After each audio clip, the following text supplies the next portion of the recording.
I've been worried about getting older and everything, and like where I'm at in life or where I should be based on age and stuff. You know, you always do those comparisons with your peers or just with people, with history, all that stuff.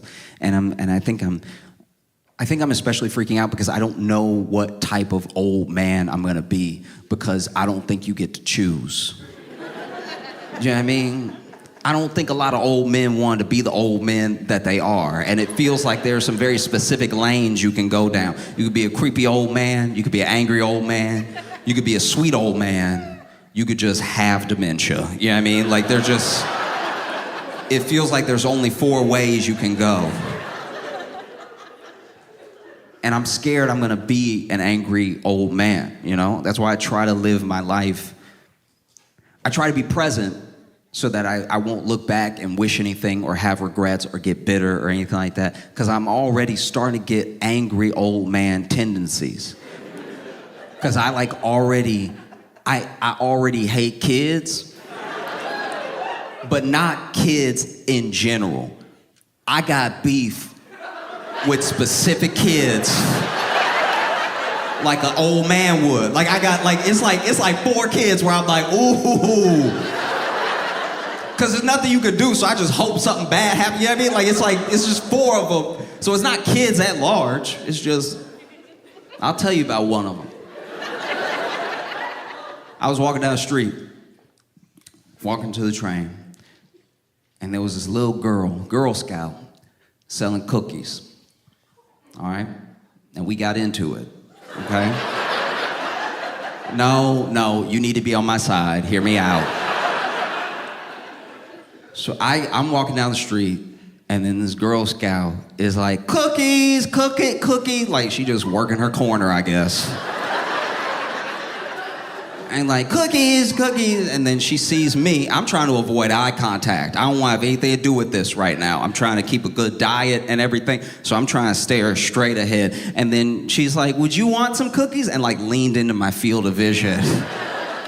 Like, would you like some cookies? And I was like, oh, no, I'm okay, but thank you. Have a good day, right? I said all that. I didn't even say any of that. I could have just kept walking. I could have acted like I didn't hear her, right? But then she goes, as I'm about to pass her, she right here, right? And then as I'm passing, she goes, it's okay if you're broke.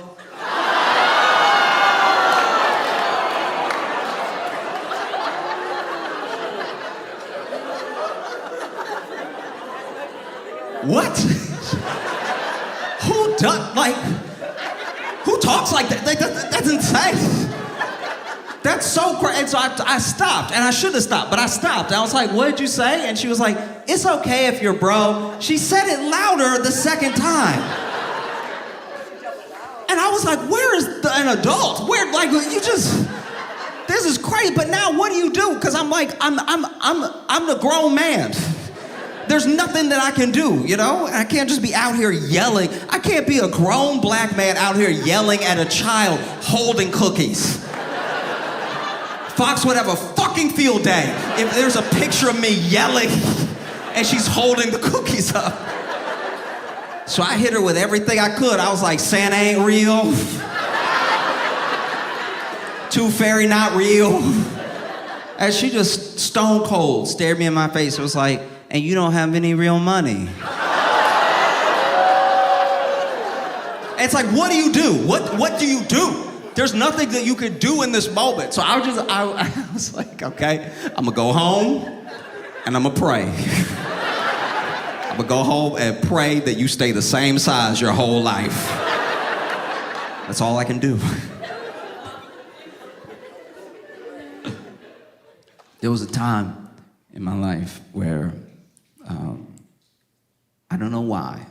Maybe it was like a Keeping Up with the Joneses thing or something, but I wanted AirPods so badly. I don't even know why I wanted them.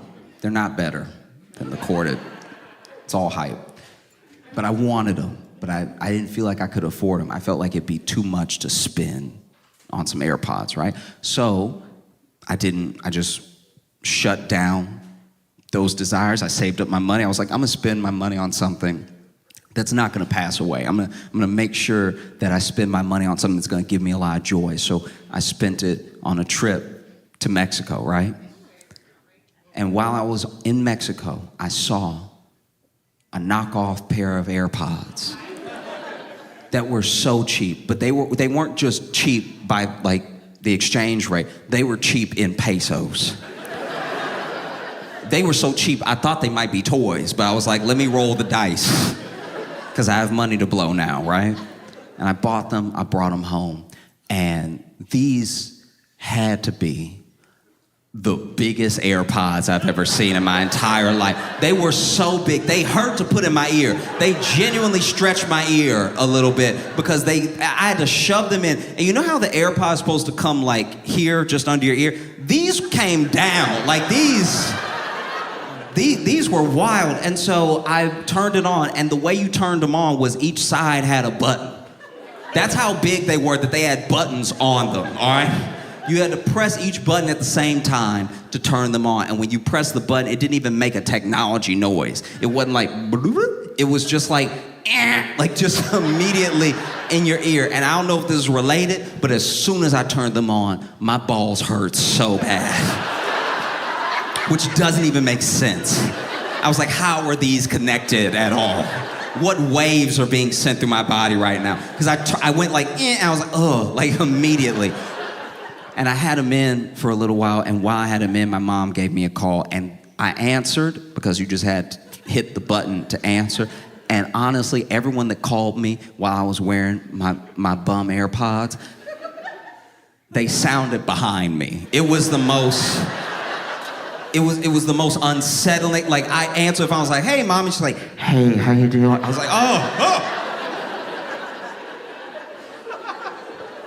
I tried for 2 weeks to wear them, you know, because I was like, if I go ahead and wear them every day, they won't hurt as much anymore and everything. And then finally, I gave it up. I was like, these are not worth it. I put them back in the box. I put them in the closet, and I saved up my money, and I just went ahead and bought some regular AirPods, right?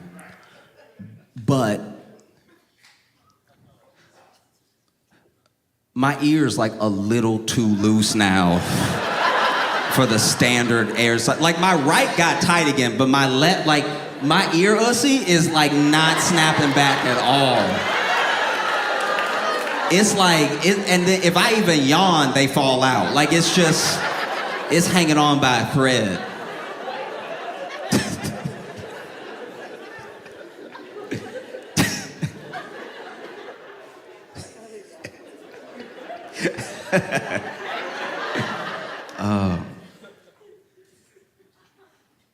I got to hang out with one of my older relatives, and it's really important to me to hang out with people that are older than me because they really do show us the way. You know what I mean? They haven't lived perfectly. Most of the things they say are going to be imperfect, but I feel like life is like a dark house, right? And older people, they start walking through the house before we did. So sometimes we're trying to find our own way, and we hear them calling out in front of us, hey, watch it, there's a door right there. Hey, don't hit your shin on that, you know what I mean?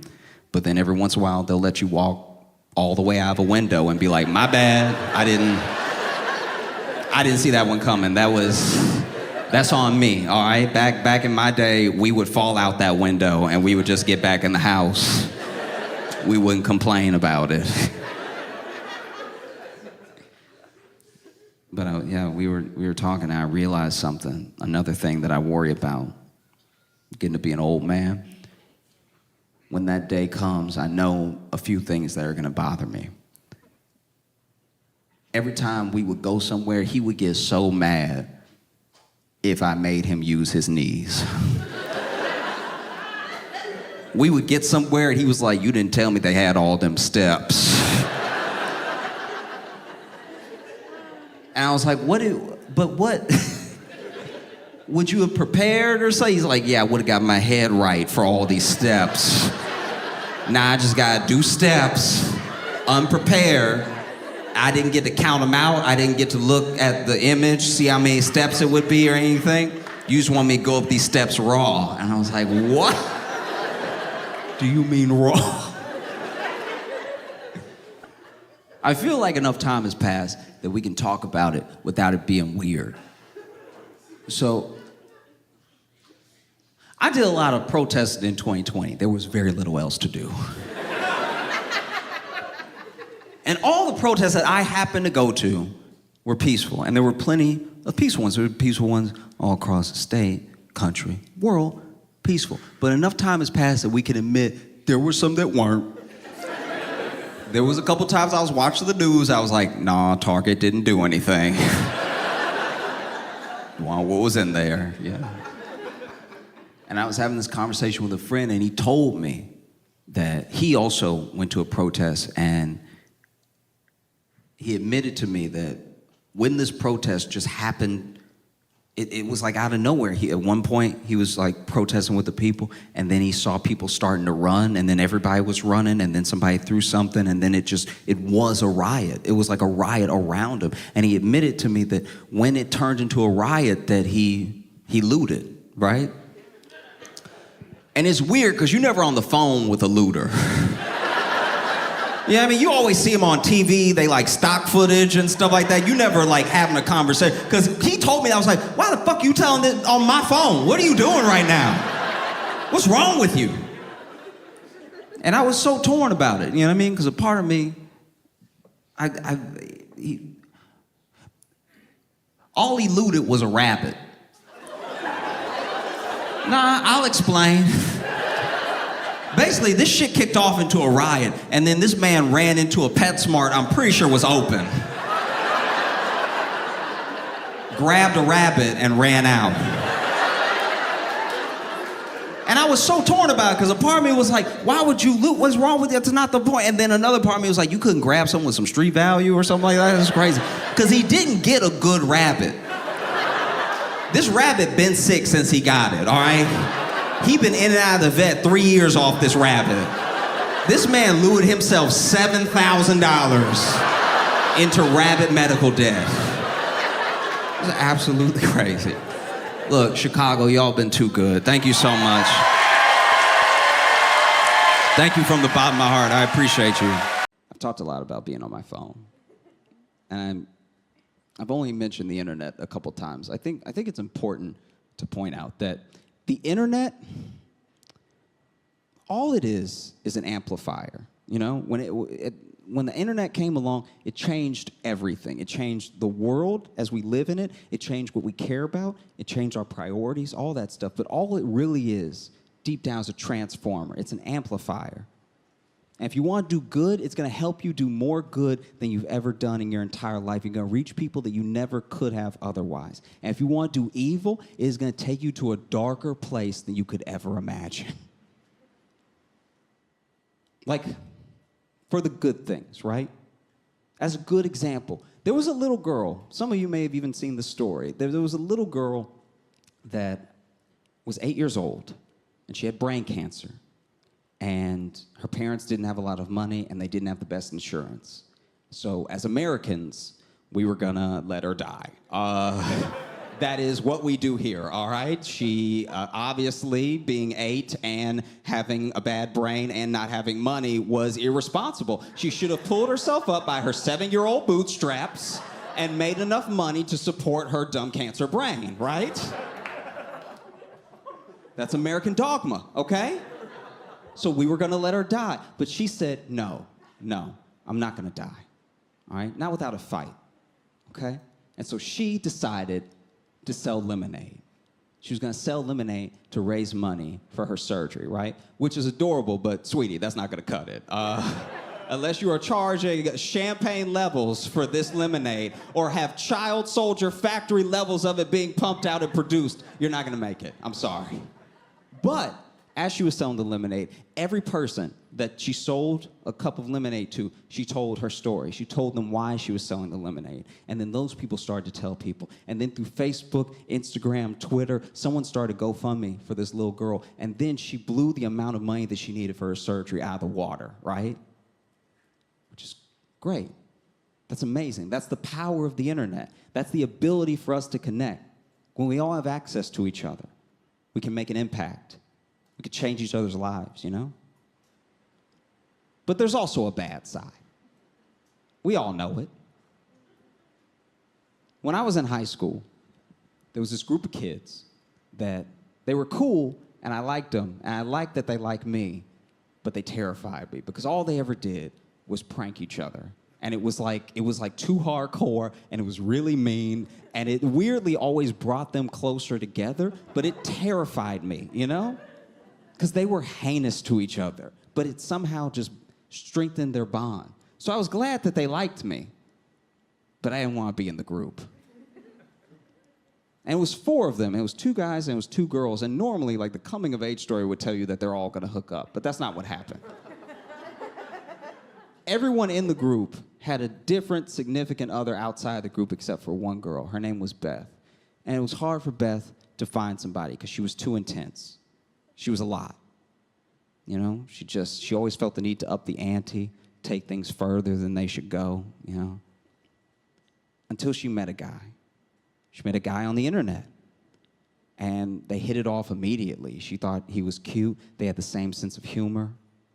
They wanted to go travel the same places. And every day she would come to school and she would tell us about this. She would tell us, like, he's so cool. I like him so much. And here's what we talked about and everything. And then Friday came. And on Friday, she told me that he wanted to meet on Saturday. And I told her, oh, don't do that. That is a terrible idea. Because I should point out, this isn't online dating in 2021. This is online dating in 2008. Okay? In 2021, there's bios, there's mutual friends, there's pictures from multiple angles. In 2008, all you were getting with online dating was a description that was hopefully accurate enough to give the police. And so I told her, no, don't go. Because I should point out, this guy didn't give her an address to come to. He said, meet me in this neighborhood through this alley, through this door. And I was like, you honestly making it too easy to kill you. Do not go. That sounds like a murderer, okay? But she was young, and she was in love, and so she went. She went to that neighborhood, through that alley, through that door. And when she walked through that door, it was a funeral home. She was so confused. You know, she was looking around and everything. She walked around the whole funeral home, and she saw that there was only one funeral, and it was his. And she was so confused. She was looking at him, looking at his family and everything. She couldn't understand it. And then she got a call on her phone. And it was her friends. And they had pranked her.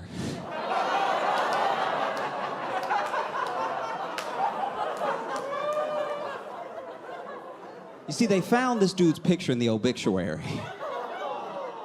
And so they took it and they made an online profile with it, and then they found her, and then they just chopped it up. They just chatted, and because they know her so well, they obviously could make her fall instantly in love with this guy. They know all of the things that she likes. They know her sense of humor. They know the places that she wants to travel when she gets out of high school, you know? And so they had her come there on a Saturday, Valentine's Day, by the way, to come see the dead body of this dude she had fallen in love with. That is how dark the internet can be.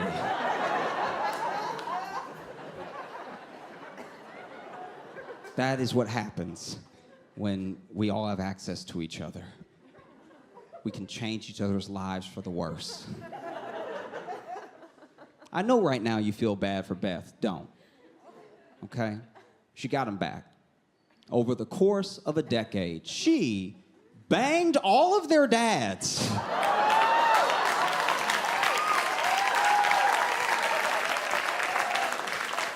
I told you she was intense. She felt the need to up the ante. Because that's not all she did. She married one. And we honestly don't know if that's still part of it. Maybe she loves this man, or maybe she's like, you got me good in high school, and now I'm your mom.